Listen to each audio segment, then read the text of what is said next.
Today on Addicted to Gear, we're going to be taking a look at the Guitar Nutbuster. Stay tuned.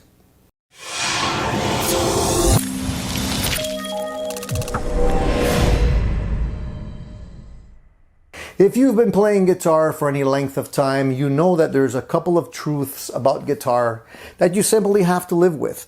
Number one, some guitars stay in tune better than others. Some guitars have a challenge staying in tune, and some guitars simply don't stay in tune at all. So I hope you're not dealing with the last one of those, but if you're like me, you've probably experienced guitars that simply have a challenge staying in tune.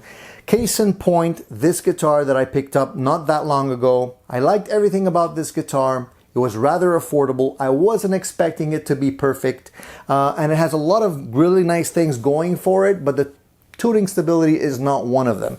Unfortunately, because the bridge is kind of a little bit on the cheap side, it does have a challenge staying in tune. So I was trying to find some kind of a mod that I can make to this guitar that could help it without necessarily having to drop in a brand new bridge. So I did a little bit of a search on Google and came across this Guitar Nutbuster device that was kind of unknown to me. I have never actually used one before or seen one in person, but I decided to get one on the channel so that we can look at this thing together and see whether or not it actually improves the scenario. So one of the things that I like about this particular unit is the fact that it is a reversible mod. And what I mean by that is that you don't have to modify anything on your guitar. There's no holes to drill.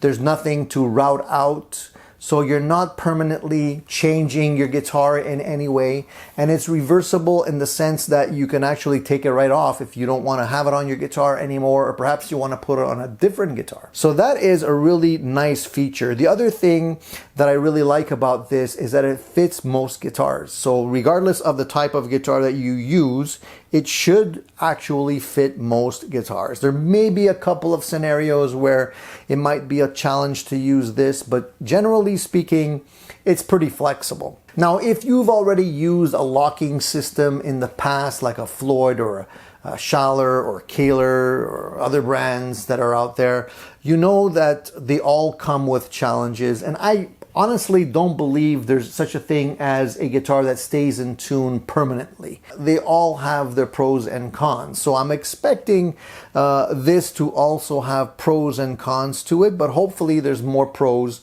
than there are cons. So what we're going to do today is we're going to record a before and after portion of me wiggling the little stick, so to speak. So before installing the Guitar Nutbuster and after, and we're gonna see whether or not we can actually hear any improvement. Installing the unit is rather straightforward. It's basically just passing the strings through the little holes. All you really have to do is loosen up the little clamps. The clamps on this are basically the same type of locking clamps that you would see on a Floyd. Once the overall tuning of the guitar is done, you could do the fine tuning right from these tuners here. Now on a Floyd, these fine tuners would be located at the bridge. So if you guys have a Floyd, you know how it works. You have your strings, you lock them down, while you tune it up, lock it down, and then you fine tune up here. Well, this system is pretty much the same. You pass it through the actual structure of the Guitar Nutbuster. You tune the guitar. Once it's in tune or close to being in tune, you lock down the little clamps and you do the rest of the fine tuning from here. So it's pretty nice that everything is here. They even give you a little Allen key, so there's nothing to buy or look for, and the Allen key slips in right over there, so nothing to put in your pocket. You have it there all the time and it won't get lost. So they say a sound sample's worth 1,000 words, so let's jump right into it. I'm gonna play this guitar first without the Guitar Nutbuster on it. We're gonna wiggle the stick, then we're gonna install the Guitar Nutbuster on the guitar and do it again and see whether or not we can hear a difference.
So after listening to both those clips side by side, it was pretty obvious to me that the first one was clearly out of tune.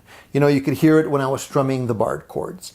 Now the second one with the Guitar Nut Buster installed was much better in my opinion. Now it wasn't perfect, but I'm confident that this system, if the strings are stretched out properly, everything's locked down as it should be, and you spend time just making sure that the fine tuners are tweaked in properly, you can get it to stay in tune quite well. It's another alternate solution to the age-old problem of guitars that simply don't want to stay in tune. There's a lot more required at both ends when you have a Floyd on your guitar. With this system, it's simplified. It's a lot more simple to install and to tune. You don't necessarily have to worry about the floating bridge and having everything balanced. It's a lot easier and forgiving in my opinion. I like the idea of the Guitar Nut Buster because it simplifies all that. You know, there's a lot of that scenario that simply goes away. And as I mentioned at the beginning of the video, it's a reversible mod, so you can actually take it off and put it on any other guitar. It'll fit a Telecaster, it can fit even an acoustic guitar, so you can actually use it on a bunch of guitars that you may already have. So if you're dealing with a guitar that has some tuning issues and you need some help, why not try the Guitar Nut Buster? It might just do the trick for you. I'll put the link in the comments below to where you could find this product. If you have any questions or comments, just leave them in the comments section below. If you've already tried this product and you have some feedback, we want to hear from you, so please leave your comments. I always answer the questions. And of course, as always, consider subscribing to Addicted to Gear because, hey, you might learn something new and it's going to be a lot of fun sharing videos with you. So that's it for now, guys. Thank you for tuning in to Addicted to Gear. More videos on the way.